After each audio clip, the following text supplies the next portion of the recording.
There we go. All right, there we are, everybody. I know we've got a good amount of people already watching. This is the first ever Crossfire podcast. You're on the Mooch's channel. I do appreciate everybody. We've got an amazing show tonight. And let me just explain the show to the audience who's tuning in, because a lot of people do tune into a lot of the different podcasts that a few of the people on the dais here do show up on.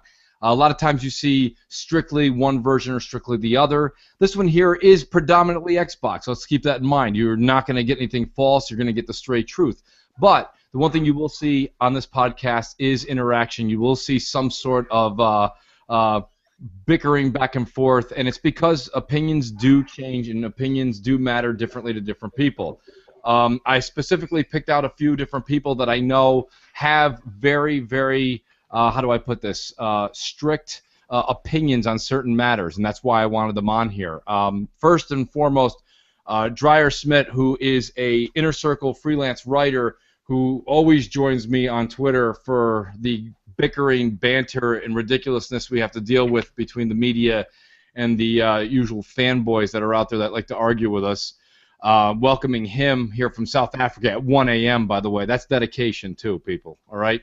Second of all, I got my buddy Southbound and Down. We game a lot, we bullshit a lot, we agree on some things except for baseball teams, and generally, me and him are. That's right, yeah, Mets Nation. But you know what it is what it is. But we get along on a lot of subjects. But what I like about Southbound is a lot of times we don't, and that's fine. That's what this is all about. And last but not least, he really doesn't need an introduction. Anybody who's listening, he's probably already given you a logo. It is the graphic god, Jay Williams. Jay is a good friend of mine, and I'll tell you right now, Jay is he's one of those guys where he's quiet, but when he speaks, you better fucking listen to him.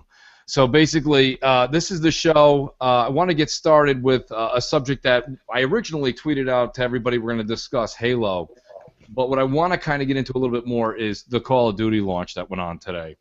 And we'll start off with Dreyer. But Call the of main, Duty. yes, Call of Duty, the Call of Duty, the infamous 800-pound gorilla. You said duty. It's duty. It's What duty. is the actual? What's your take on what's going on as far as? And I think we were just talking about it off air. Your whole shtick on this game is in decline, and forget about Halo. Let's not get Halo involved yet. That'll be later on in the conversation. But this is a game that's pretty much. Are you seeing any other trends? Like you were saying something on Twitter. I'll let you say it yourself. What was going on your friends list? I mean, what's your numbers? Give numbers out. Numbers never lie. Yeah.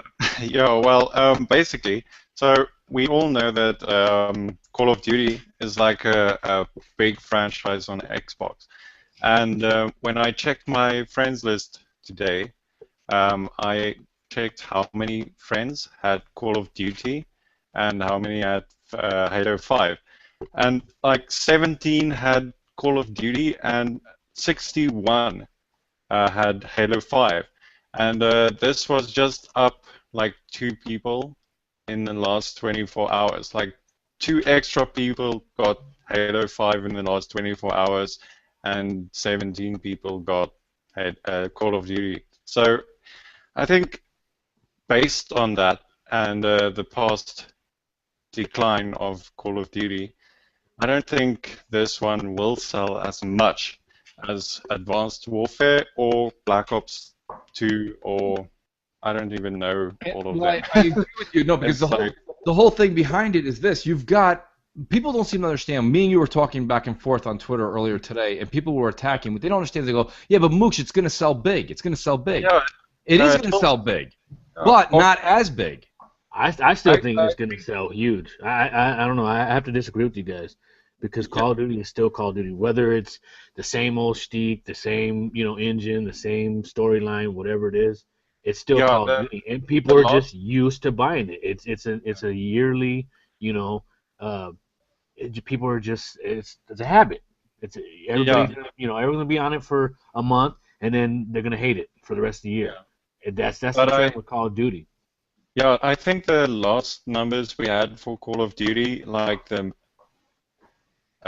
record number for that was 800 million for the game, one game, and I don't think it will. Black Ops 3 will sell that much. I think it will do like 600 million, Well, six. I mean, I think the series some- as a yeah. whole is in decline, obviously. Yeah.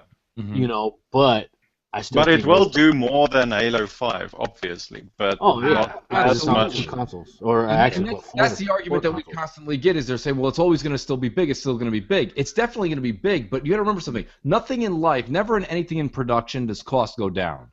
So you've got production costs, you've got advertising costs. These things, they're hiring more and more voice actors that are a little bit more. They're better than just your normal Troy Bakers and your Nolan Norths. They got different people in there that are actually that all goes up every year, okay, with inflation. Now, if you were selling 33 million copies in your heyday, and then you drop to 30, and now last year you were down to 28, and now this year's 26. Nothing with Call of Duty has gone down. Nothing. None of their costs have gone down. The only thing that's gone down is their revenue. So, yes, so all you fanboys and fangirls out there that are Call of Duty, that's fine. You're absolutely right. This year is going to be fine. It's going to do 26, 27 million probably. But Activision looks at it as a loss. Yeah, but that's why they are taking out season passes in the limited editions and things like that. You know, have to cut costs somewhere. Yeah, Sal, talk a little bit about that for me, will you? Well, yeah, I had a buddy in line waiting at a GameStop, and he called me up, and he was like, what the fuck is Activision doing? And me, I'm like, I don't know. What the hell how am I supposed to know? He goes, I just pre-ordered, the Hard Edition, which, 10 years prior, every year, you get the season pass included. He goes, why the fuck did they take my maps out? I go, I don't know. I mean, he was infuriated. He was so pissed off. He goes, you know what? Forget this. I'm canceling the Hard Edition. I'm going to get the regular edition, and then I'll pay for the season pass after. Fuck these assholes. That's And right. I'm like, you're all pissed off, but you're still buying the game, so they're getting it away. You're getting away with it. So, I mean, what can we do as consumers? Hey, it's like we're fed shit, and we have to eat it. Well, I mean, the thing is, though, but I'm not. I can't sit here and just talk like I know and I'm the all-knowing. I was a Call of Duty clone standing in line doing the midnight releases all the way up till this year. But this is the year that I actually looked at everything and I said, wait a minute, this is the same game. I'm getting the same. And all my friends that were on my friends list, 2 weeks after we got the game, I was literally pulling teeth to get them to play the game. Yeah. Because they were like, I don't want to play. It's the same as last year. I don't care. I can't believe you talked me into this. I can't believe you talked me. I'm like, I didn't talk you into it. Activision. You want to know why I stopped playing Call of Duty personally? They took away being able to be in a party while you're playing. And there's only so many times my mom can get fucked in the ass by a 12-year-old. I just, it just little kids rambling and talking. How many times I've been called a fag and a camper and what have you. It gets old, and I don't want to hear some little prepubescent, little fucking runt talking shit. I'm a grown ass man. I just want to shoot something. I want to relax, with my buddies, have a drink, bullshit, and kill somebody. I don't want to hear some little kids, and that pisses me off. That's so weird because I've never played a multiplayer game where someone called me or talked like that in a game. I've never experienced that on the Xbox. But then again, I played Titanfall and Halo and what else? Well, then you obviously haven't played the Call of Duty then, because it's full of 12-year-old little shit talkers. It really is.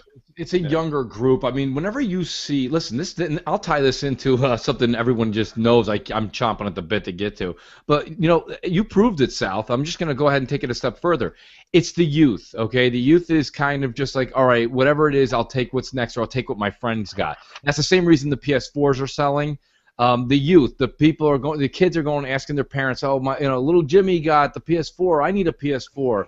Okay, so then little Jimmy got a Call of Duty. I need to get Call of Duty because it's like on the tip of their tongue. Everybody knows that it's just a household name. So This is the same thing. That's why they're getting these numbers. But the problem was, okay, just like when you're electing a president or you're figuring stuff out like that, when you figure out these polls and the way elections and the way things are popular, the minute there's a small group, which is happening this year, and I think Microsoft planned it out well with the Halo 5 release, and things like Fallout 4 and Tomb Raider, which we'll get into later, coming out next in 4 or 5 days, they have Call of Duty is fighting 4 or 3 mammoths right now, where usually they were the big gun. So you take the decline that it's in, the fact that Halo's out, and there's a lot of people today that wrote me on Twitter saying, Mooch, I'm not getting I'm not getting Call of Duty for the first year. This is the first year I'm not buying it. This is not me with a protest rally and a sign and a marker in my hand. But even what you said just in the beginning of the show, you said that opinions change and minds change.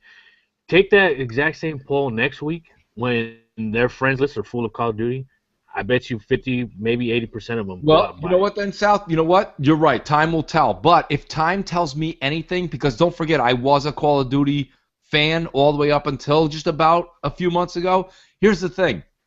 In a week, my prediction is the opposite. That when Dreyer looks at his, instead of seeing 17, I think he's going to see 13. Because, to be honest with you, after 2 weeks of COD... by the way, that number was people who played the game throughout the history of the launch. So that was the total number of people who had the game. But they weren't playing it at that point in Okay, time. but that's even better yet. That's even better yet, because that number is still drastically small compared to the number of friends that you have on Xbox One. I think they might be more, but I don't think it would be 61. Well, I'm using. I mean, don't get me wrong. We're using a very small poll, amount of people here. We're using your Xbox One as a judge. That's not fair. People are probably listening, going, "Well, wait a minute. Dreyer is the say all end all." No, it's not. Well, but everyone will say, "Well, how many friends does he have on his list?" You know what I mean? Right. But anything could be skewed. Judge to go from, and I mean, I haven't literally. So Call of Duty came out at midnight. I haven't kicked out my Xbox today yet. I will after this podcast. And I will definitely be taking a look. I'm just curious, I'm curious. And here's the thing. I'm looking at the Game Hub right now. On all right, let's list, which I have. Talk. And let me tell you something, everybody. I can certify that Southbound is a certified Xbox ambassador. This son of a bitch knows everybody. So. Well, I know a few people. But okay, so when I'm looking at the Game Hub right now, it says friends who play. There's 45. Okay. So since midnight, or 9 o'clock my time, which is Pacific. 45 people have bought the game, or played it. Listen, it's still let's put it in Ryan McCaffrey terms. It's still a beast. It is what it is. That's not what my whole thing I'm preaching is now they're nickeling diming, which I just found out, by the way. Shame on me for not knowing that. But Southbound told us before we got started. I was like, did you know that they took the map pack deal out, the season pass out of the 100? You tell me you're gonna pay $100 and you're gonna get a steel case, a booklet on who gives a shit, and just the game. I still got to buy all the map packs. But don't forget, you get gun skins too. Oh yeah, because when I'm running around at 100 miles an hour, 60 frames per second, I can tell that I've got little marijuana leaves on my gun. You guys, the skins makes up for everything.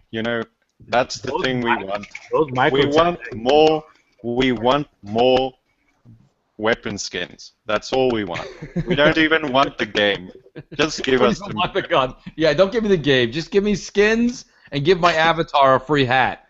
Listen, it's getting to the point where, like I said, Halo 5, okay, we'll kind of dip into another subject here. Halo 5 did so well. The media tried so hard to bash Halo 5. I mean, we had IGN that came out before they gave their official review, and they said basically it's the worst story of all time. Now look, this is me, and then we're gonna go around the room. I really want to, because now we're gonna get into the actual show, the meat and potatoes of the show. We're not gonna get any spoilers, right? Because it's still fresh. We're not gonna spoil. I actually, believe it or not, exposed me. I'm only 2/3 through the game, so I can't really know. All I'm gonna say about. Well, that's why, because I know why. Yeah, because my house, I can't get to the goddamn room where the Xbox is. They keep doing. I have people working on my hardwood floors, so they're like, can't step on the floor for 3 days. I'm like, fuck. So anyway, but it's like it is what it is. And you gotta have your drinks while you're playing, so you're like, shit, I can't get to the kitchen. That too. You see, Southbound knows, he plays with me. Like, anybody who plays any games at night, you gotta at least have. You don't have to be drinking hard liquor, but you should be having a beer at least. A little Mooch, annotation there. But like nonetheless, like Halo, literally. Ryan McCaffrey and them came out. They said the day before the game comes out, it's the worst story ever. This is my take on just the scenario. If 343 could put together the game, make the story so that are we all forgetting something? The story is important, but is the story everything? No, we're playing a game. We're playing a fucking game. It's about more than just the story. The story, I think, so far, I'm pleased. The story's just supposed to get me enough to want to buy Halo 6, and I think they did that. I think, I'm not to the end. But they they did the run up to Halo 6 was really well done, but the ending was the best part of that. But the rest of it, I was like halfway through the game, and then I was like these small things like started to annoy me, and I was like, can this just end because I want to go play the multiplayer? Right. Right. I kind of know. I kind of know what you mean with that. Yes, but the story started to drag on, and some things didn't make it. It was a bit disjointed for me, Right. but overall the story was quite. The ending was really amazing, and I actually. Okay, I won't spoil, so I'll just say nothing. So, but yeah, overall I'll give the story and the campaign a 7 out of 10. Okay. But the game overall was like a 8.7 to 9. The multiplayer was the best, and the gameplay was top notch, 10 out of 10. Like Right. that's Well, you that's know why what? that's why you get Halo. It's because of I the haven't gameplay. I haven't been a huge Halo fanatic all these years, and I barely got into Halo. Say, about the time when Master Chief came out, Master Okay. Chief Collection. And so I was like, you know what? Since Halo 5's coming out, I'm just gonna run through the Master Chief Collection, every I game was the same. until it comes out. You know what I mean? I like when the originals came out, I wasn't a first person shooter. I was a Ghost Recon player, so it was third person. First person shooters just made me nauseous. I mean, I was reading Dramamine, Dramamine, whatever it's called, and I wasn't used to it. Well, after many years of Call of Duty now, I was like, it's time to jump into Halo. So I wasn't really attached to the whole lore and storyline and everything else, even though I was always like, hey, Master Chief, that's Xbox. You know what I mean? It's one and the same. You can't have Master Chief without Xbox and vice versa. So playing Halo respect 5. that, South. I really respect that. Go ahead, because I'm going to chime in at the end of that. I agree with you. And so playing through Halo 5, everybody knows you only play as Chief only a few missions. That was kind of upsetting for me, but Locke, even though I was the, biggest anti-Locke player on Twitter, you know what I mean? Like, you look at, a month ago, I was like, down with Locke, team Chief. So playing through it, I kind of got used to him because he is a badass, and like I said, without giving any spoilers, after going through about, I don't know, 3/4 of the game, you kind of forget that you're not playing Chief, and you just kind of go with it. You kind of immerse yourself into the story. But here's what I want to, and I want to pose a question to everybody who's listening right now and who's going to listen later on. Here's my thing: if you play Halo 1, 2, 3, and 4. Everyone is giving the Locke character a lot of shit because they're like, well, I wanted to know more about him, and he was just told to go get Chief, and he just went after him. But if everyone's just got some kind of like memory loss, if you watch the other Halos 1, 2, 3, and 4, just watch the story. They have the what do you call it? The UNSC is officers are talking across like a war board, and they're this and that, and they're pointing left and right, and they're arguing, and they're like, "What do you think, Chief?" And he's like, "I'll go get him." And it's like, all right. So what the fuck? I mean, Chief said like 6 words one time, and everyone was like, "Yeah." Everyone's lighting a torch or fucking stomping their feet. Meanwhile, Locke goes, "Yeah, I'll go get him," and they're like, "Boo, boo that man." Why? Yeah. It's the same. Well, Listen, Locke's words are about the same as Chief's. In 3 and 4, just they're really not that different because that Spartan is supposed to have. It's the same way in Terminator movies, okay? They're not supposed to have emotion. They're built human robots. Now I understand Locke's character's not quite the same as John's with Chief, but he's a built warrior. What do you expect him to do? Have an Academy Award-winning like performance? It's just. I don't understand. Well, and I think a lot of people are missing out that there is books, and there was that Halo Nightfall TV show that they had. It's like what several episodes. I think a lot of people who bought the game didn't watch all of that, or Right, that's what I'm most saying. of the That's the point I'm making. didn't People play the want to know the backstory, but didn't know that there's books and the Halo Nightfall series. They're just like, well, who's this new guy? Why am I supposed to love this guy? What's his backstory? What am I supposed to do? How am I supposed to get engaged with him when he's going after my favorite hero, and I'm supposed to be okay with that? And it's like for like the longest time we've been hearing that Halo is dying, There's nothing new. It's the same thing over and over again. And now 343 is trying something new, bringing some fresh blood into the mix, and people hate them for that. And I think I'm like the biggest Team Locke guy on Twitter, I think. And I like the idea that they are bringing new people in there. But Team Spartan Locke needs to be a bit more. I don't know. He sounds like me on a Monday morning. I don't know. Yeah, I mean, again, you can tell he's taking orders. You know what I mean? Right. He's just following orders. That's exactly what I was going to say. He's a Spartan. They get orders and they follow them. But you see, and that's what I don't want to go into the spoiler territory. But at the end of the game, you kind of like, okay. Right. You kind of get it. And I haven't gotten to the end yet, so we're doing a non-spoiler free. Listen, by the way, what's the statute of limitations on that? Like 3 weeks from now, can we talk, or do I have to wait 3 months from now?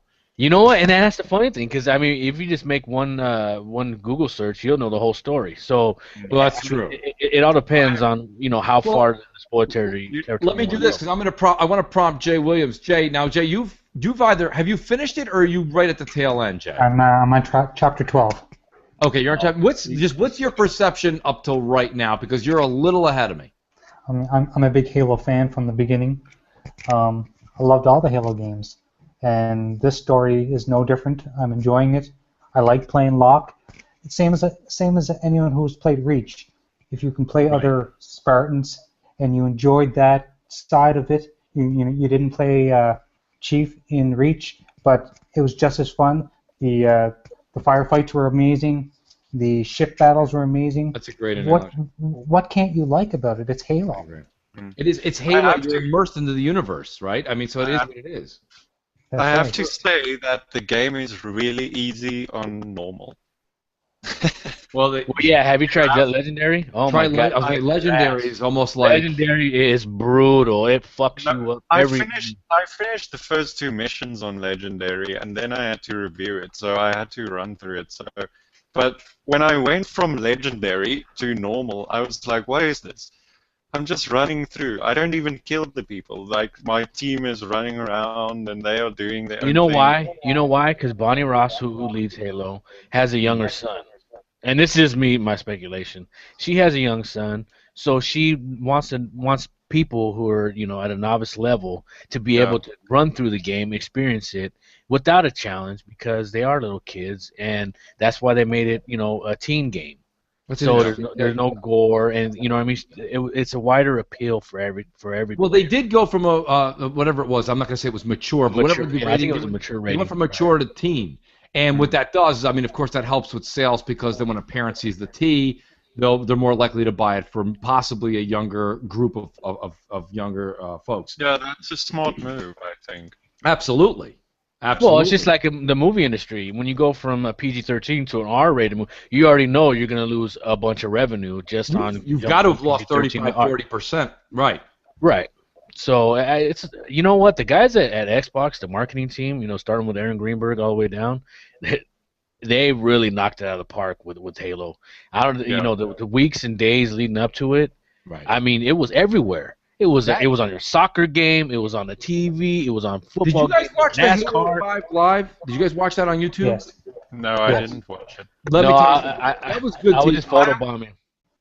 I was like avoiding the internet before I got that game, because I didn't want to see anything about that game regarding the story. I just avoided every stream or review or everything. I just waited until I could play it myself. I didn't want to spoil anything.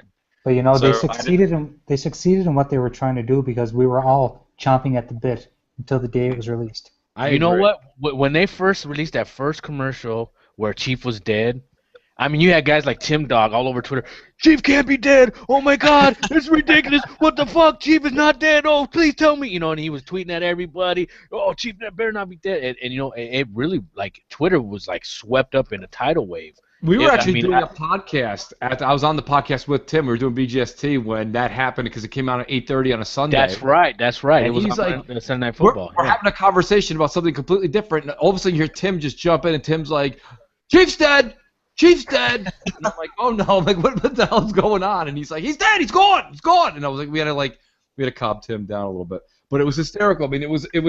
Listen, they did a really good job of getting everybody. I think everyone that I've read a review that was a little disappointed in the story, their disappointment, it was brought upon by themselves. They're blaming Microsoft for giving a volleyball of a story up, and then they spiked it down saying, that's not what I thought it was. Well, that's not really fair, right?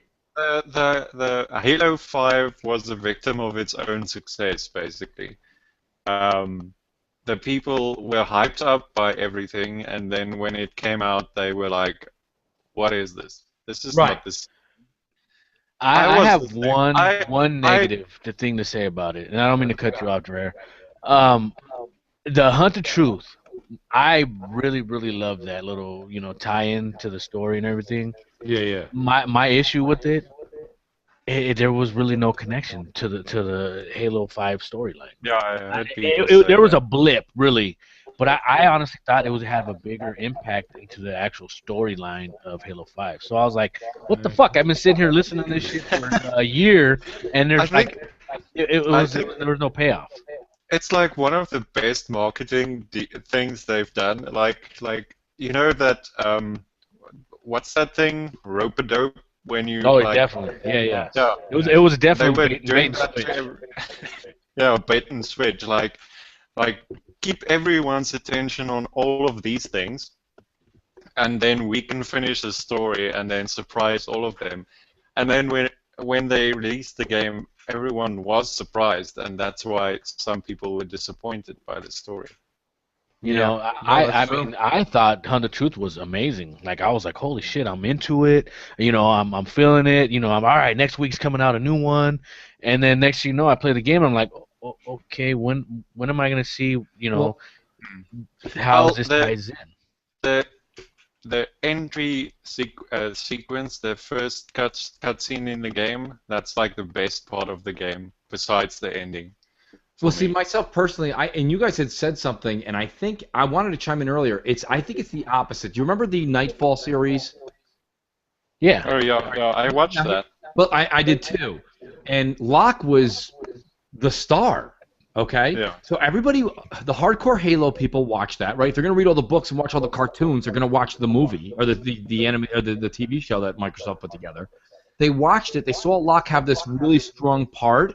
And then I don't think they saw that same character in the game. And I think that's where you saw a little disconnect between the hardcore Halo fans and their relationship with the Locke character. There was like this part where at the entry sequence where Buck asks him like, "Are you gonna buy drinks for us after this?" And he's like, "You ask, you buy." And I was like, you can at least tell the guy like something funny.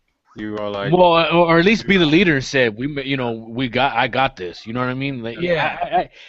And I think that you bring that up is interesting because Buck to me kept me in to the storyline with Locke. Buck was cool. Buck was amazing. Hey, Nathan Fillion, no matter what voice acting he does, he just kills it every single time. Whether it's Destiny, whether it's Halo, that dude is a master. I don't give a shit. Like I have the biggest man crush on the dude, and I'm like I'm the straightest arrow, in the pack. But the dude is flat out amazing. But ODST, I didn't give a shit about ODST. I didn't like the game. I just finished it, but Buck in Halo 5 is like top notch. I like the guy now. Right. But in ODST he sucked. Well, in ODST he wasn't that Spartan either. Right, he didn't have a purpose. Yeah. And they gave him a reason for being in Halo 5. And that's a good thing because, But he just, he just feels it perfectly because he's the serious, the elder statesman. He's the comic relief. He's just he's honestly the backbone of Team Osiris. Yeah. In my personal opinion, obviously everyone will say, "Oh, it's Locke's team," but I think Buck is really the glue that held the team together. So I'm gonna give me and Jay Williams, I'm gonna give Graphic God and myself an exemption this week. Next week we're gonna be on the hook. But since Southbound and Dreyer, you guys have finished it. What's the overall score. And Dryer, feel free to use. You can use the one that you did in your. If you did a review formula, you can use the same number. Southbound, what's your review of the game out of 10? I mean, and really out of 10, I said it as soon as I finished it. I gave it a 9. Okay. Because it wasn't perfect, but the 60 frames, the 1080, however you want to fucking lay it out, to me, I couldn't. It was amazing. That right there in itself, because I went back to Destiny, I'm like, well, it's still good, but Halo really just shines. That 60 knocks it out of the park. It really does. And so I knew the Metacritic was gonna get a little hit on it, but honestly, I thought Metacritic would be a 91. And you can go back and check my tweets. I was like, it's gonna be a 91, and that was just going off the Halo campaign, because I had an early copy of it, and we were only allowed to play offline single player co-op. Okay. I mean, a single player campaign. So I had to finish it myself, by myself, run through it. So I got my got to take a chance to set everything in and get my opinion. So I thought it was really good. It wasn't until the weekend before launch we were able to get in the Warzone and the arena and all that.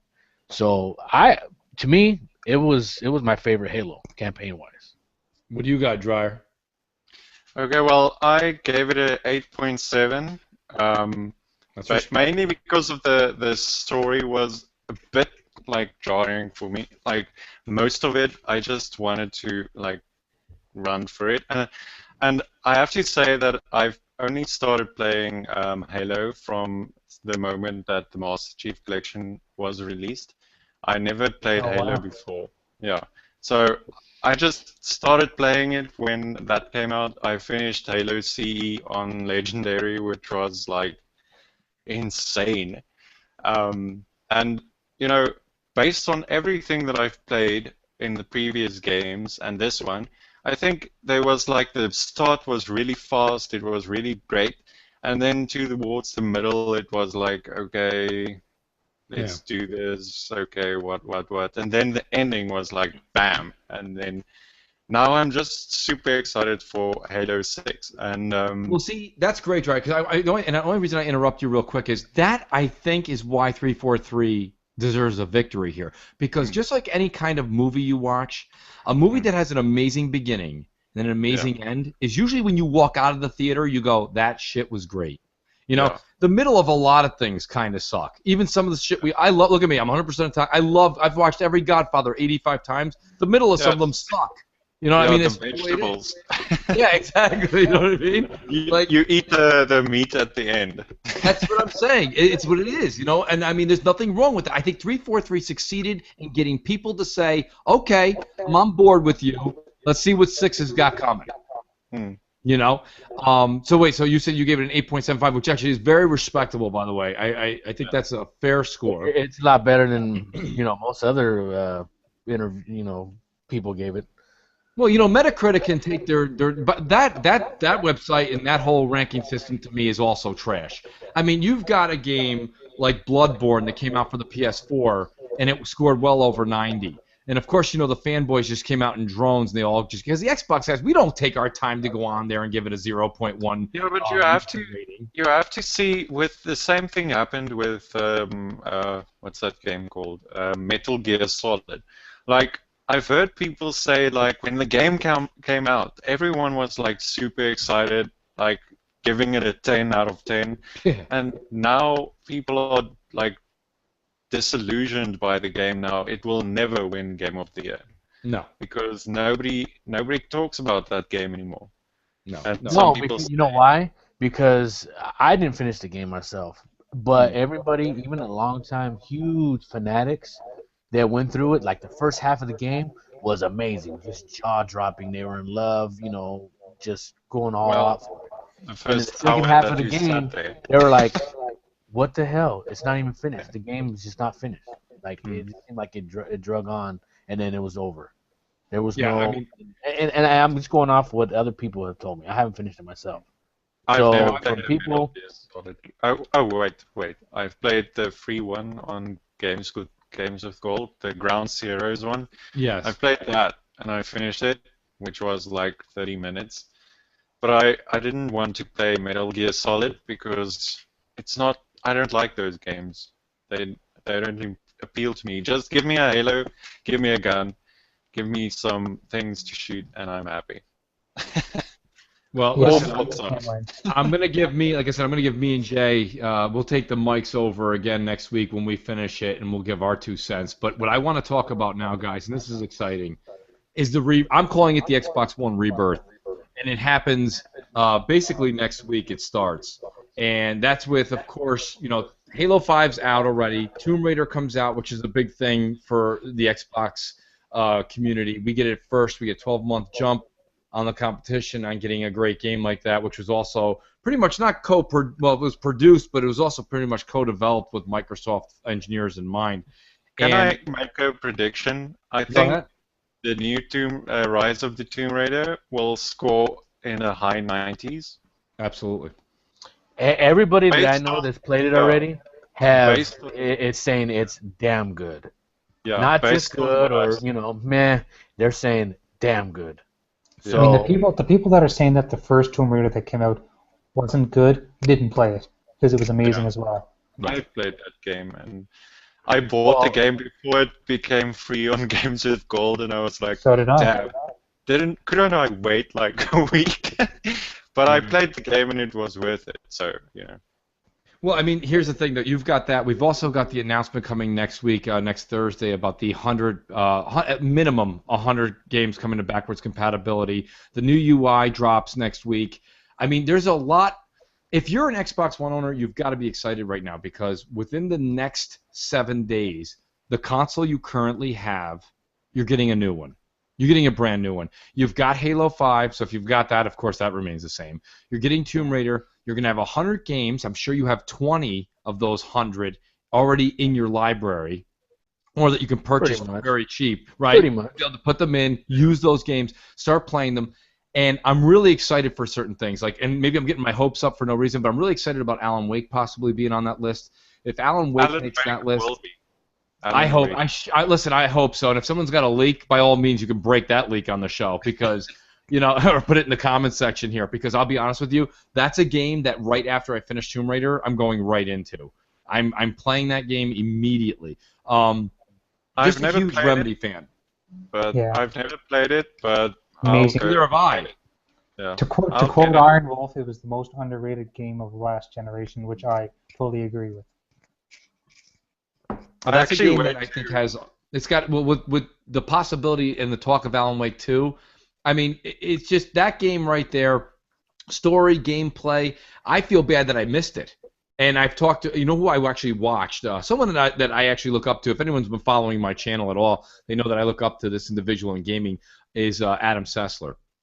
And there's a lot of things that I've said, just how I personally feel. I've watched a lot of his work in the past after the fact, and he agreed. And he says Alan Wake is a game that you almost have to use as what is the word I'm looking for here, guys? When you use it as your judge, the one that you put above and every other game. How does it rate to Alan Wake? You know what I mean? You're using it as the criteria. You mean the gauge? That's the gauge? Yeah, the gauge. Because it's that good. It was that well written. It was that Alan Wake was a damn good game.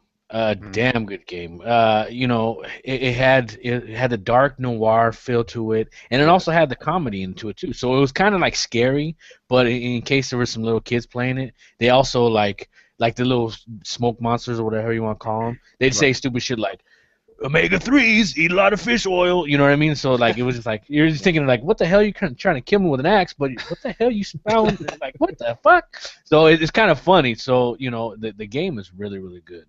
Or it was good. It's like the grunts on Halo. Those little guys. Definitely. Yeah. They're supposed to kill you, but they're like, oh shit, here he comes, here's the demon. You know what I mean? It's fun. Right. Almost, yeah. It's at that like little comedy spin, almost like I'm gonna use a reference here. You guys are gonna be like, yeah, sure, Mooch, whatever you're talking about. Like Tales from the Crypt. Like, you ever watch that horror shit that was on HBO? I love that. The Crypt Keeper. Crypt Keeper, man. The Crypt Keeper was creepy as shit, dude. You watch that with the light. Yeah, you watch that shit with the lights off at 1 o'clock in the morning. You're not gonna tell anybody you're scared. Your ass is scared, but he says some funny shit. You're like, all right, he's trying to be funny. It ain't that scary. And he always had good jokes about tits too. I loved it. I was like 13 years old. It was right in my wheelhouse. I loved HBO back in the days. But I mean, literally, do you see guys? And this is the stuff. And I know, Jay Williams. I got Dryer. I got Southbound. You guys all follow me on Twitter, and a lot of the people that listen. I got everyone. Crap Gamer always shout out to Crap Gamer. He always calls all my followers. We're all the Mooch maniacs. You guys all always follow me. You kind of get what I'm trying to say. What I'm trying to say is I'm not preaching because I'm an Xbox fan. I'm preaching because when I take my money out of my pocket, like you take yours out, are we getting what we're supposed to be getting for our money back in return? And when you have an Xbox One right now, if you've just enjoyed the past 2 years, you're getting a brand new system. The box, when people were making fun of the fact that the Xbox One was the shape of a rectangle and that the PlayStation was a parallelogram, who gives a shit? It's underneath your television set. I remember when the PlayStation 4 and Xbox One was released, and people were like, look how thin this thing is. And I'm like, yes, well, wait, in like 1 year, you're going to have heat issues, and that thing will sound like a jet engine. And that's what it does. And that happened, And, okay, Mooch, I'm going to say something, and I know you're going to give me shit for it. So I apologize in advance. But I will say I'm glad the PlayStation has a lead. And I'll tell you why. If Xbox was in the lead and they, came out the gate winning or whatever you want to quote unquote, the numbers and all that, we wouldn't have the system we have today. We wouldn't have guys like Phil Spencer, Aaron Greenberg, and the rest of the Xbox team listening to us. We'd be listening to them. That's right. It'd be like Activision right now. Here, you're gonna take this fucking Call of Duty for $100, and you're just gonna get the game in a fucking plastic bag. No, you're 100% right. You guys, if you guys want to check my timeline, which you're going to have to really scroll through for many, many, many months, but every single time Sony won an NPD and all the ponies hit me up right away, they're like, oh, screw you, Mooch, we won. I was like, no. I wrote them back. I was like, no, I'm not mad. I'm like, thank you. We're going to get more free shit. Yes. Thank you. Yes, I'm glad that they're selling all the 30 million or whatever the hell they have shipped. God bless them. You know why? Because we have a better ecosystem, a better system as a whole. Our box is the Xbox, and call me the biggest Xbot there is. I don't give a fuck. We wouldn't have everything we do if John Matrick was still in the seat. It's still it's still the boss. But when the Xbox One was released, I was actually a PC gamer. Oh God! Don't let crap hear you say that. No, but listen, right? And I was watching this thing, and I was like, I'm like the biggest Microsoft fan, so I was like, okay, maybe I should get an Xbox. And I was watching all these things, and I was like, well, that's cool, like always online, and well, everyone is online anyway. And all the digital sharing and all of that, I understood what they were trying to do, and I was like full on with all of that. And I was like, definitely. And here we are 2 years later, and people wish they would have implemented the family plan. Yeah. And I was so sad when they went back on most of that things. Like I understand the whole 24-hour check-in thing and all of that DRM and all of that, but with Steam it's DRM and nobody cares. So why should people stay on? It's Xbox? Double standards. That's why. It's double standards.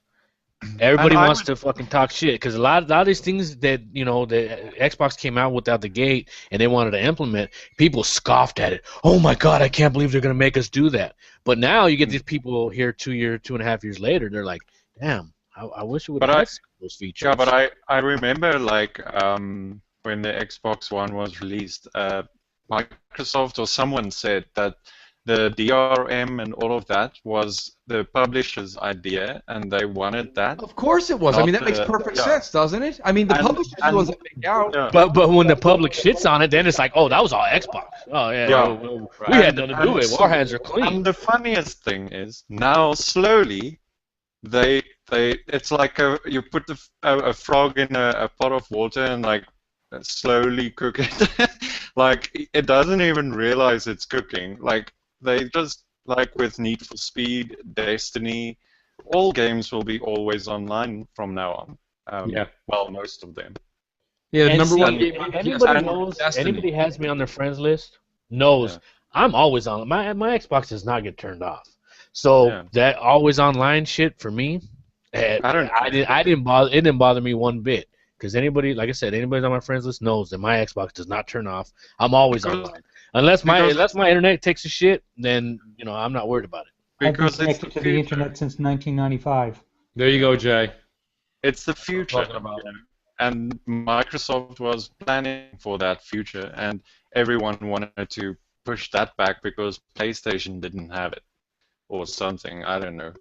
No, what it They was, just wanted- it was they bad just wanted- communication. It was bad communication. Matrick came out, pulled his dick out, and said, "You know what? You guys are gonna jump on it, or you're gonna like it, or you're not." Well, And I think most people I didn't think like I'm like well versed in Microsoft speak, so I understood everything that they said. Well, I mean, I'll be Well- honest with you. I think what Microsoft was trying to give us was more than we're even going to get now. We're not going to see any of that stuff. Right now, Southbound could have had a game. I'm not talking about getting one prior. I'm saying he could have had a game. I could say, South, do me a favor, will you? Let me borrow that game for a week. He'd be like, dude, I don't care. I beat it like a month ago. Have fun with it. You know, like we Digital all this, sales. yeah, Like- digital passing back and forth. That's amazing. But and like you said, and Dry, you made a good point. The number one game on PS4, and it will be the number one game for a long time because they don't have anything coming out, is Destiny. Minecraft. And it's on, or Minecraft. Minecraft is paying Microsoft, but like literally, it's Destiny, and that's like it's online. You can't play unless you're online. So like it's like you said, it's putting something in the pot. It doesn't realize it's being cooked. But us, the consumers, you've been being cooked since November 2013. You're crazy to think otherwise. Yeah. It really is just ridiculous. But I mean, this week coming up for me personally is just awesome. Like, are you guys all in the NXT? Are you guys all part of the new Xbox the experience? NXT. Yeah. I was like one of the first waves. So I think we were even gaming one night, and I was like, "Holy shit, it's so fast! Yeah. It's so smooth." And then a week later, a bunch of more people were added into it. And then all of a sudden, it just started lagging and everything else. And I was like, "Son of a bitch! All you guys ruined my beautiful UI." Like that thing with the YouTube app that you talked about the other night. I had that same issue, but all I did was like move the app from the internal hard drive to the external, and then it worked. So, because it didn't want to uninstall, so I was like, okay, well, maybe just move it, and then it started working again. I mean, maybe that was a little workaround. The bugs You know are what, pretty much worked out for the most part. Would you guys agree with that? I think it's pretty silky at this point. There's a few. Yeah, I just got another update today, or last night, whenever Yeah, it was. there's one So last yeah, it's pretty damn stable. What do you got, Dryer? Are you noticing something? What have you noticed? I noticed just the background issue yesterday, but that's small potatoes. Yeah, on mine, it's like when you want to go to that side menu thing, I don't know what to call it. The guide. Yeah, the guide. And then when you go to it, there's like this few seconds where nothing happens, and then you're like, is it working? And then Well, let me ask suddenly you a it pops question. up. Let me ask you a question. Yeah. Is that right when you boot your Xbox on, though? Yeah, it's when it's turned on. Nothing else. No. Here's the thing. I know what you're talking about, and I do run into that stall. We'll call it a stall lag time. But Oh yeah, when you just turn generally, it on. when I yeah. just turn it on and then I get logged in, then I press over right away to see what's going on, and that sometimes takes a few seconds. Yeah. But then after that, after the initial time it kicks over, then Yeah, then anytime it's I'm fast. anywhere else, it's super fast. But I would like them to fix that. I agree. That's very. I do. I think that's an issue. Is that I don't know. I wonder if that is an issue that Mike Ybarra and his team consider that to be a number one issue at this point. Yeah, well, I like report everything on this. You're supposed to. Yeah. I was like probably annoying. My biggest gripe with the new UI is, say, Mooch and Dreyer in a party with Jay. You guys are, going in on the campaign of Halo, co-op. I don't want to bother you guys, you know what I mean? If you guys are busy, well, I can't tell who's in a party. You know what I mean? So I can't just peek over on the Yeah, I guy agree and with say, that. hey, all three of them are on the co-op, so I'm just gonna leave them alone. I'll wait till they Yeah, invite me. I hope that's a I fixed don't like thing. I don't like feeling like I'm gonna party crash. You know what I mean? Like Yeah. I'm more of a respectful because I don't want people to jump in my party when I'm trying to strategize and get a game going on. Well, I mean, Yeah. Jay, are you having any issues with yours? Same thing that he was saying about the party, trying to find out who's in a party. You can tell who's in a party, but I'd like to know who's in the party with that person, so that you kind of know from who's there if you would be allowed to jump in and just chat. Right. That Well, kind of- what if you guys got somebody in your party that I may not get along with, and I don't want to jump in there and be like, oh, fuck this guy, I'm out of here. You know what I mean? Because that's rude. Exactly. It is rude. I mean, but the thing is, though, how would you'd have to have a sub panel. You'd have to scroll over, see the person you want to No, jump not necessarily, because on the Xbox app on Windows 10, you can still see. Oh, okay. You just go over to their name, you know what I mean, and it'll pop up. And So you I can don't see think you can see who's in their party chat. in their party, right? So I mean, even if like say I go say to your gamer tag, go to Mooch, and then join, and right below the party, it could have a list of who's all in there. I don't know how hard that would be to to implement. Well, let me tell you something. I would originally have said that was not difficult, but an interesting task. But if you're telling me it's already on the Windows 10 app, then it's something they've already developed. They just got to implement it. Now, there's a lot that they have to do to get this all done. And I'm really impressed. They had all the way till November 30th, and they chose November 12th. Right. They were like, that surprised me. That was surprised me. confident. That was cocky, and I loved it. I was like, that's awesome. Like, that is them being like, dude, we're ready.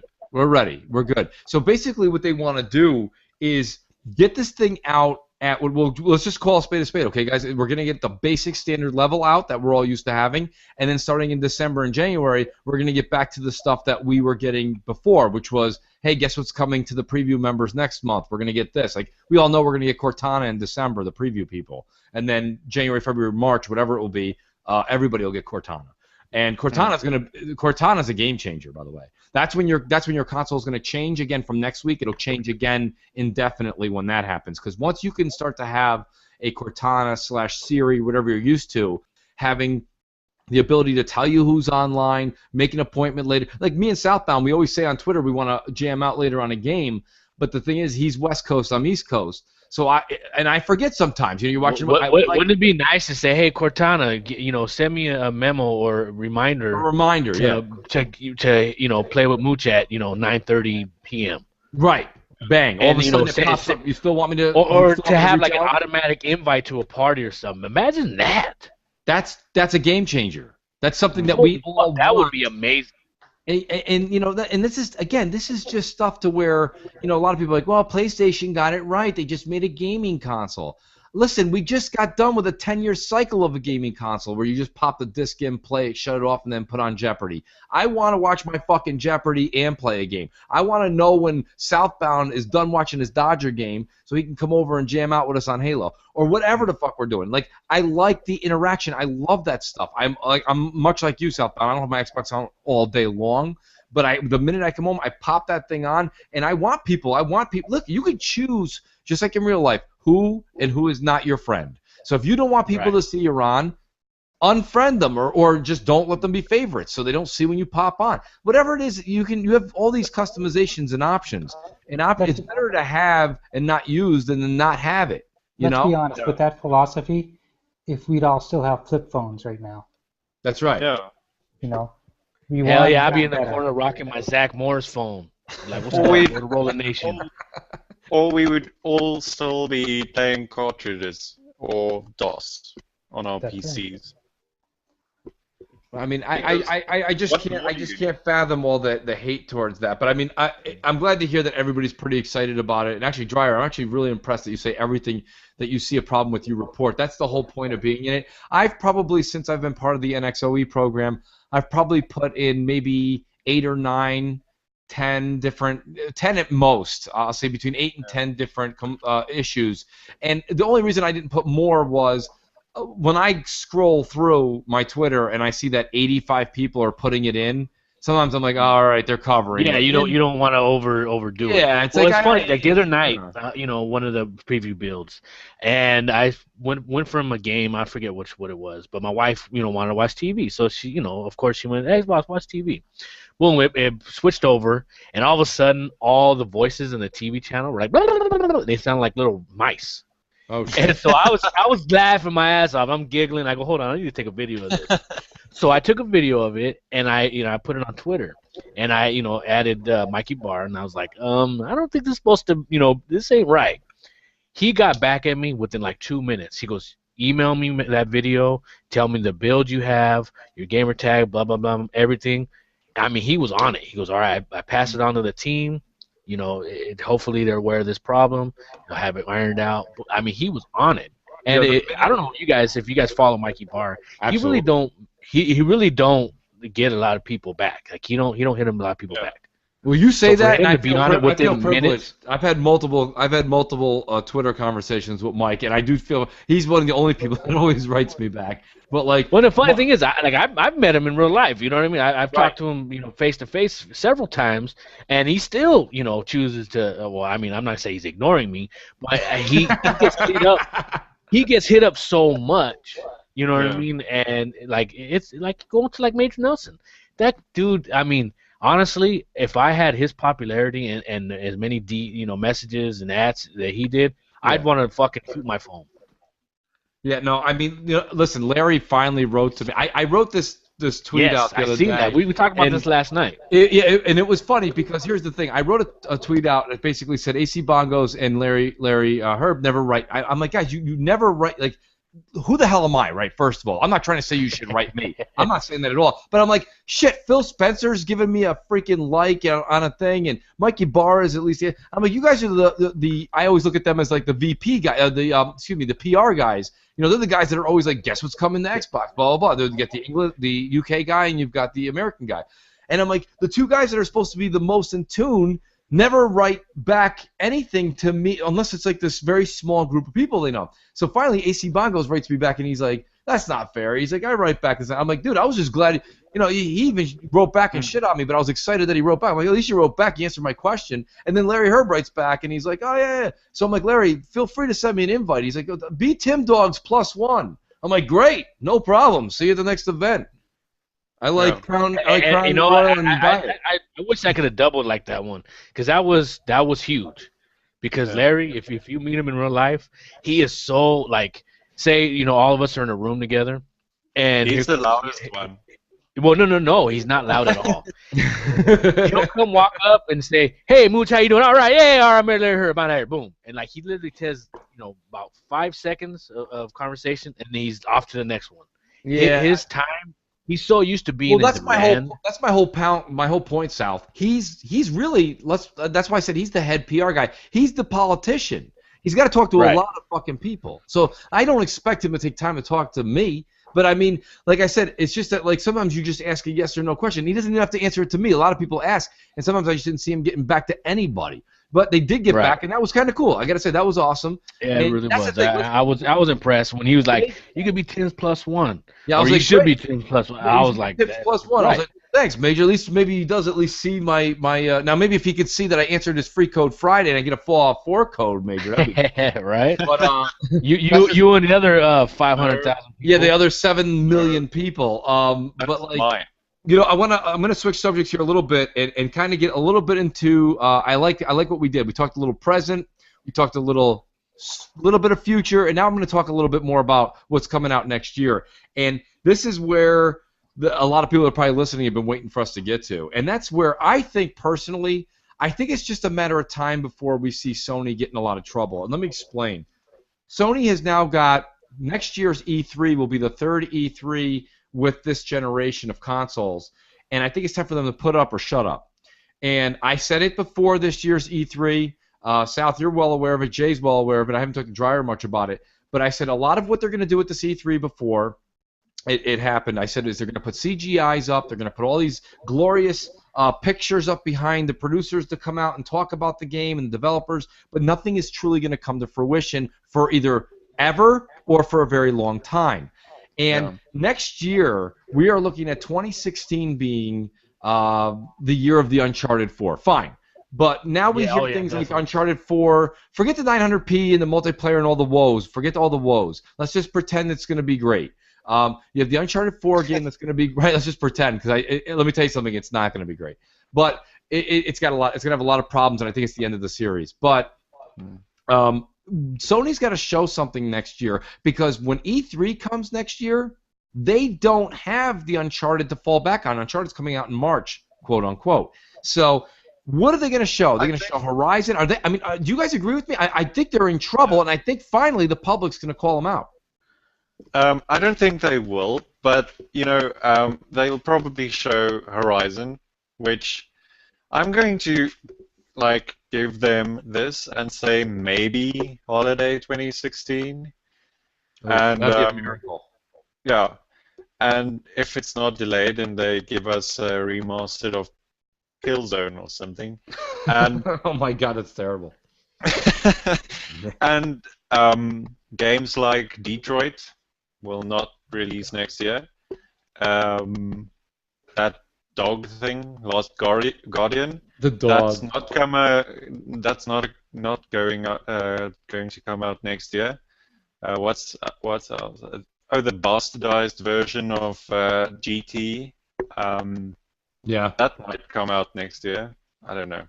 But I mean, that's like an online game, so I think that should be relatively easy. Dreyer, does anything you just said compete with Scalebound, Gears 4, Recore, Quantum Break? I mean, holy shit! And we're not even talking about then we have some of the other exclusives that I think are going to come out that they're hiding right now, which are we know Cuphead, smaller games, because let's be honest, Sony's only going to have smaller games. So our smaller games are Cuphead. I'm hoping to see something from what's called Class 4, which is the makers of Undead Labs that made State of Decay, and I'm hoping that we see some of these Inside. These are games that are going to be coming. I'm super excited for Inside. I just want them to release that game already. I know. I played it 2 or 3 times. I love it. Me too. I bought an Left 4 Dead 3, I'm Xbox hoping 360 for that Limbo game back then. I mean, I just don't see where Sony. I think Sony's got a lot of problems, and I think if you listen to what I said a minute ago, I didn't say the media is going to change their tune. Yeah. I said the people will. I think Sony will fall back on third-party deals like they've always done, and everyone will praise them for it. It will be like every previous year.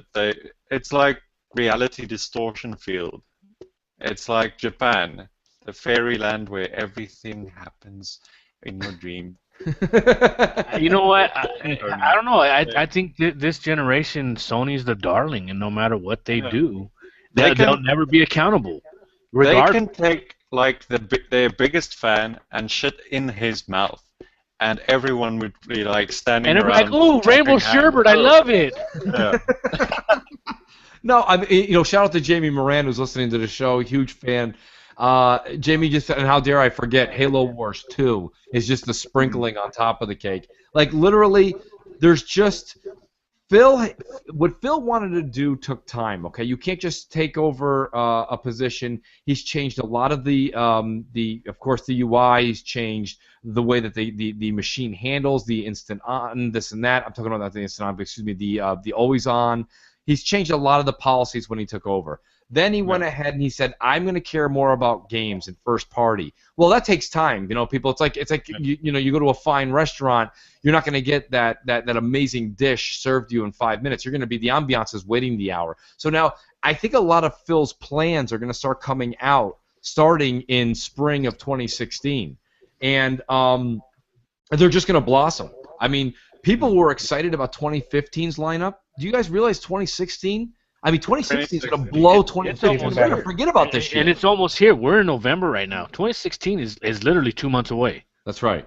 We're very close to Quantum Break. By the way, I've said this on BGST. I've said it on Xbox Nation. I'll say it here as well. To me, that is my game of the year, and that is such a ridiculous comment for me to make with nothing out yet or even insight into other games. It is game of the year because from what I've seen so far, there's nothing as cool and as much fun as other games are going to be. There's nothing coming out with that technology. Yeah, I have to go with Crackdown 3. Especially when it's coming out.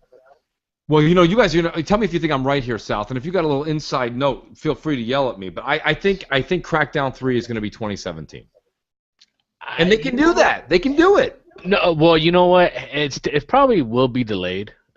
Just conservative guess. Why not? They might as well. We can't play all eight of those games in between all the other multi-plats that are coming out. I mean, that's a lot of shit. Well, obviously Phil Spencer's always gonna hype everything out. Right. But he said 2016 is just sick. Like, that was his words. He was like, it's just sick. And I'm like, wow. Well, I go, that's obviously you have to say something. Okay, like that you have to a fan. you have to ask him. Is he talking about the Sony lineup being sick? Nemo. Yeah, a flat line. Beep, beep. Yeah, I mean, it amazes me. And I noticed a few things. I try to look at this is a Sam Lake line, but I try to look at the wrinkles in the lake and not just the big splashes.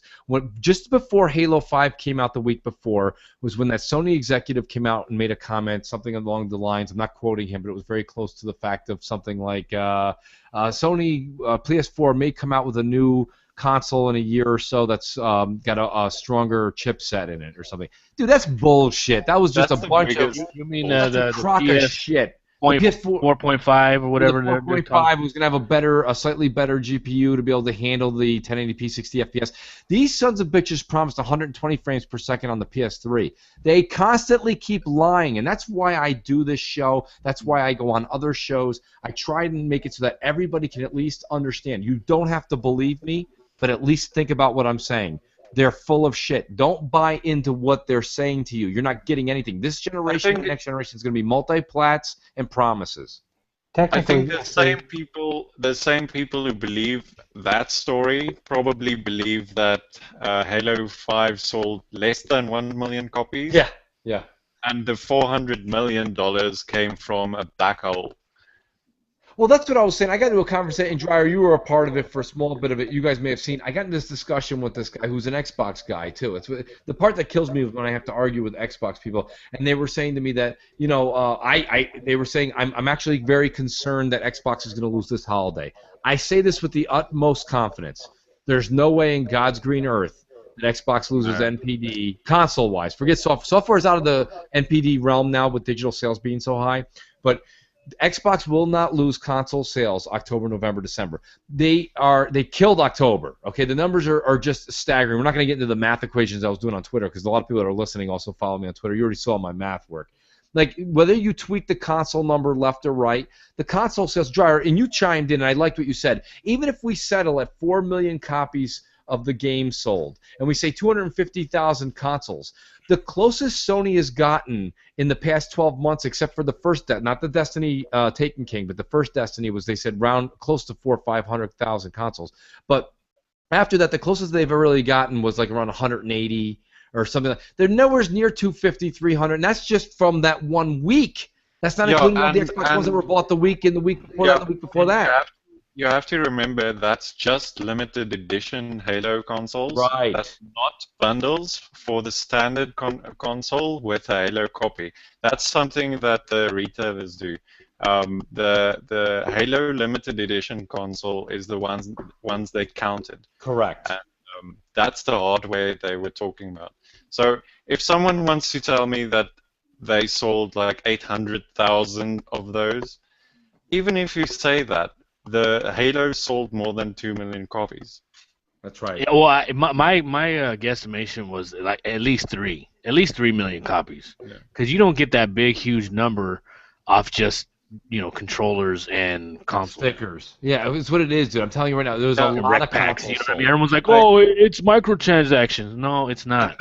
No, it was 500,000. Like I said, I looked at the Game Hub for Call of Duty earlier. I just looked a minute ago for how many people my friends have Halo 5, and the funny thing is, it's kind of ironic the number, but I have 117. Obviously. Wow. Sierra 117. Yeah, but I have 117 people that on my friends list that have Halo 5. And compared 45 to the 49 or 45. The 45. Yeah, 45 people that have Call of Duty. Wow. Yeah, there you go. I mean, Halo made a dominant statement this time around. This was not like Halo 4. This was the Halo that launched the console. That's why I said The Xbox One is basically in a rebirth stage right now. Last week, this week, coming up, and the week after that, you are all getting a brand new Xbox experience. You're getting 100 of your old games brought back. You're getting a new UI. You're getting Halo 5. You're getting Tomb Raider. Everything I just said to you right now is only things that can be done on Xbox One. I'm actually excited. But I want a PS4 with the same UI that's had since the fucking PSP. Because that's what Greg Miller and Colin Moriarty told me to do. Oh, yeah. Well, you know what? I mean, thank God we have a community that loves Xbox, that is willing to champion the brand.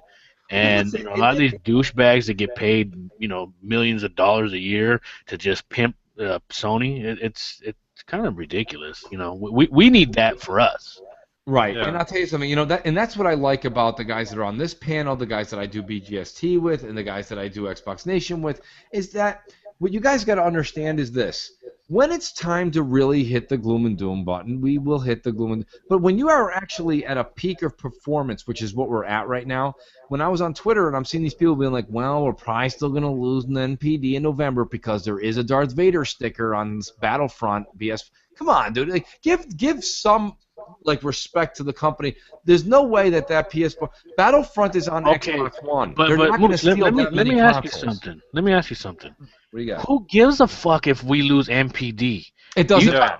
It doesn't matter. You talk to Aaron Greenberg, you talk to Phil Spencer, They don't care. Peter Nelson, They care, but they don't care. If you listen to them, they are not sad in the slightest. They are upbeat, happy. The Xbox is making money. The division is in the green, literally. Yeah. And they are very happy with where they're at right now. Yeah, of course, everybody wants to win, figuratively. Everybody wants to be in the lead. But they're making money. So what does it matter if, Sony has 10 million more consoles shipped or however many there is? Yeah, that's why I'm always like when people are like, when Microsoft does not release sales figures for every single damn game that they bring out on the Xbox, it's automatically a fail, according to the media and the fanboys and all of that. Just because they don't release the actual numbers, like why would Microsoft release those numbers? To what end? It's not in their business interest. You're not a stockholder. Why would they release those numbers? I forget who it was. It was somebody on Twitter the other day. Maybe somebody else knows on the panel. Somebody went off of their yearly reports on how many consoles were shipped all the way until. Oh, I did that. Did you do that?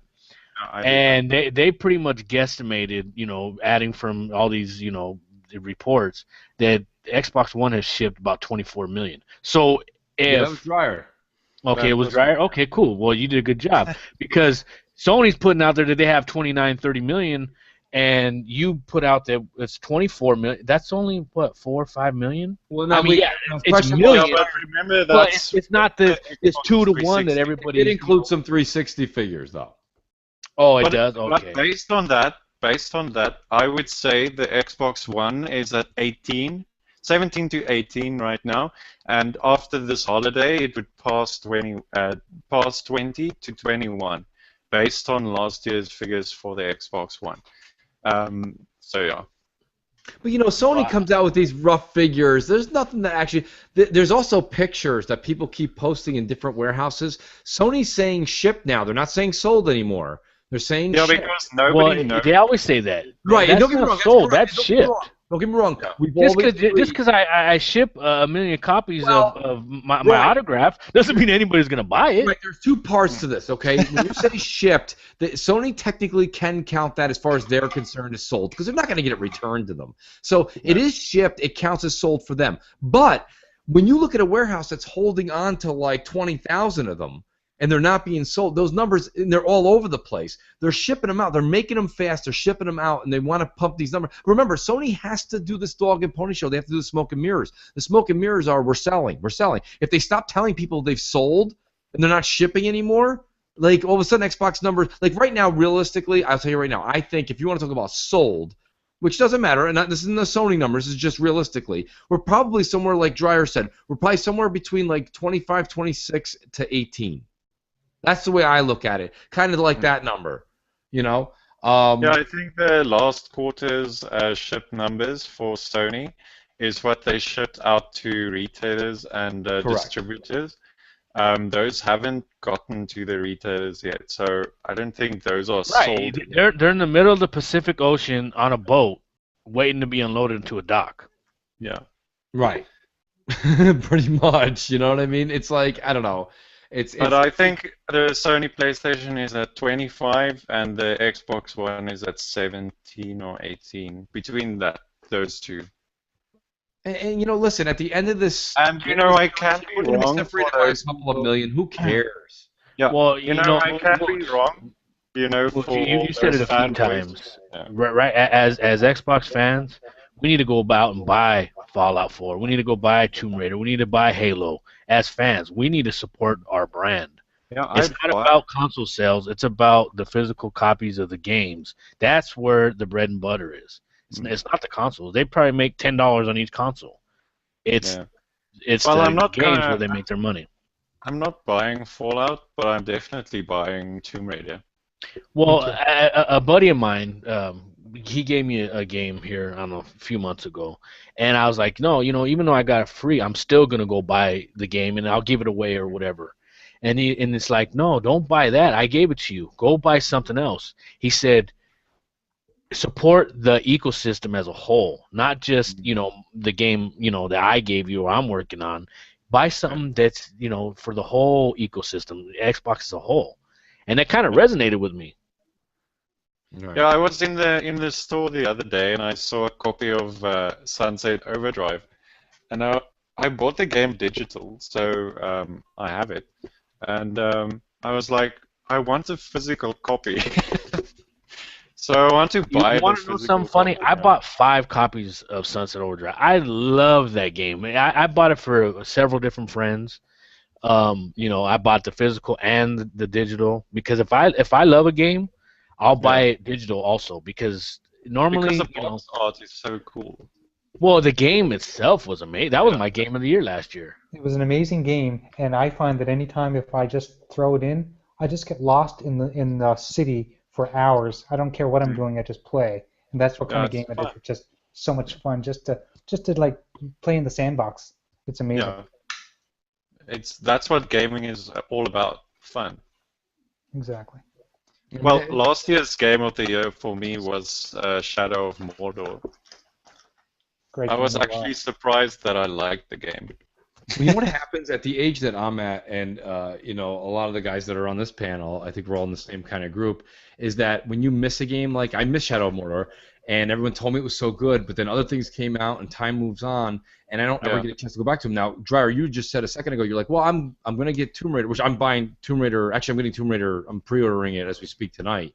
But literally, like, I'm not going to go get Fallout 4 on Tuesday because here's the way I look at it. Depending on what's announced right now, I think from January till, you know, pretty much March, April, maybe a little bit quieter. There may be one game coming out that I'm not aware of off the top of my head, but there's nothing major coming out, I don't think then.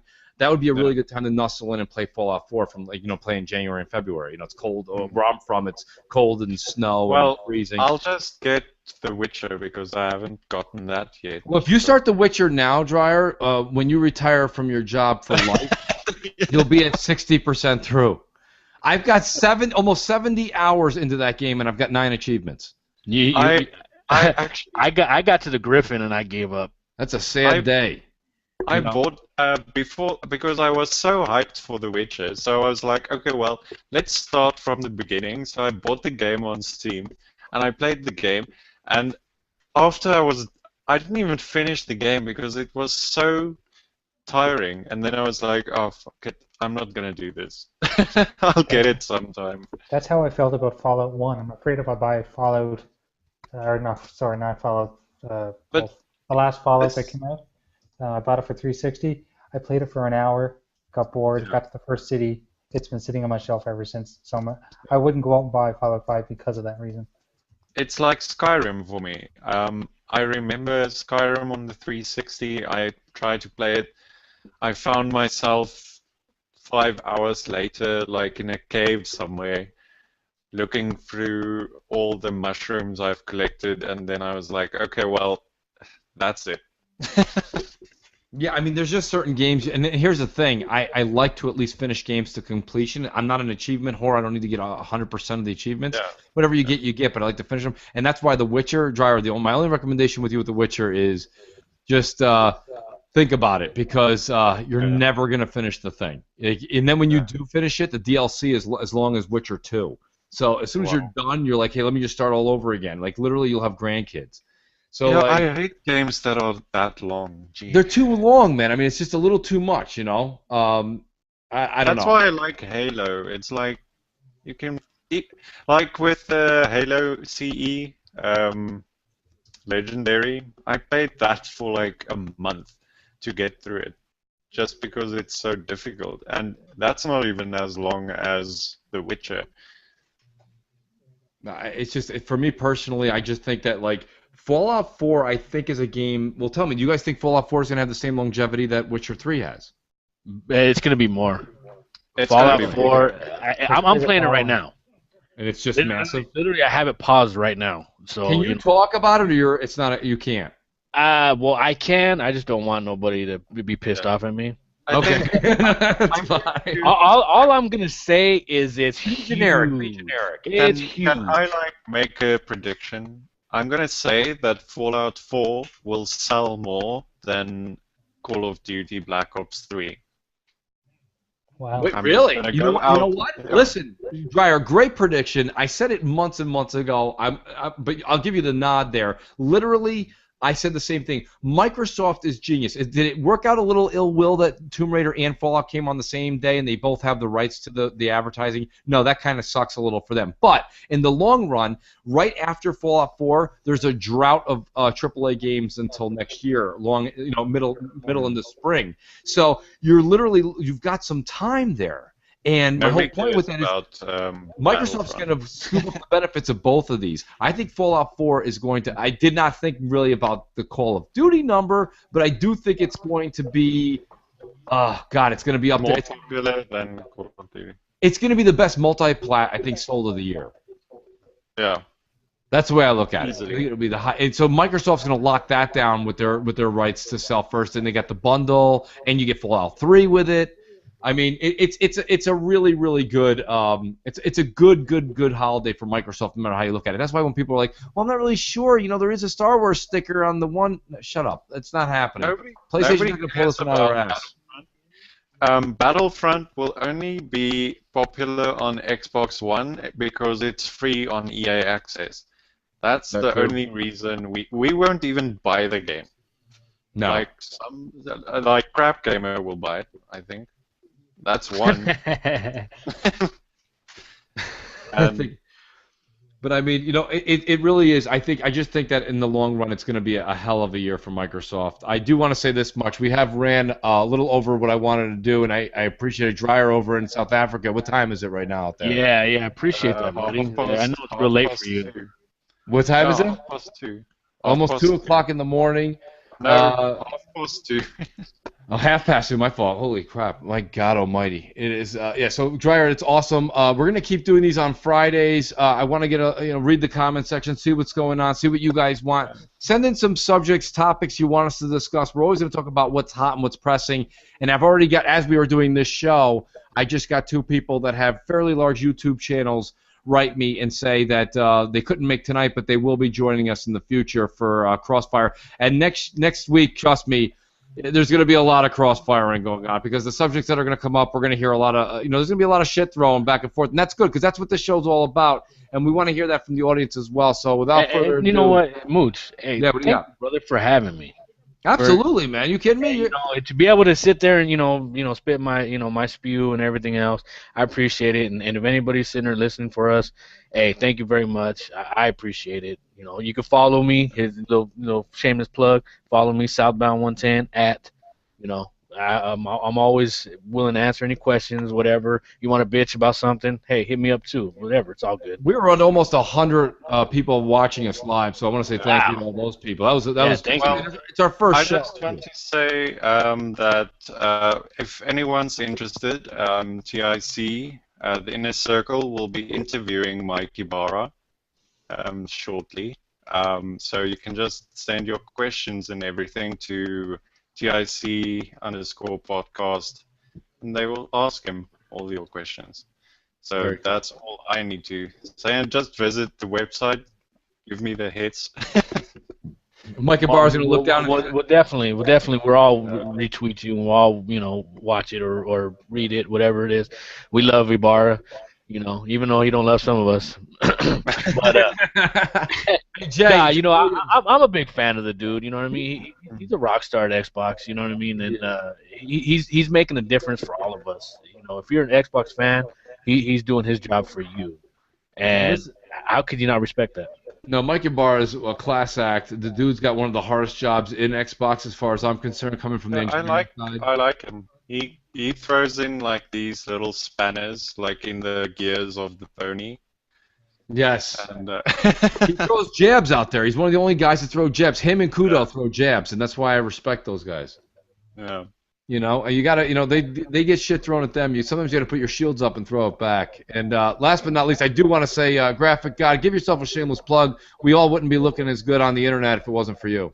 Thanks a lot. Yeah, Jay's the man. I can't afford your work, brother, but I appreciate you. I appreciate. I'm a fan. You know what I mean? I just have to throw that out there. No, I appreciate it. If anyone's looking for any kind of graphic work for YouTube, for social media, hit me up on Twitter. I'm the graphic_god, and I'm very reasonable. I'll even make little deals with people that want to maybe plug me.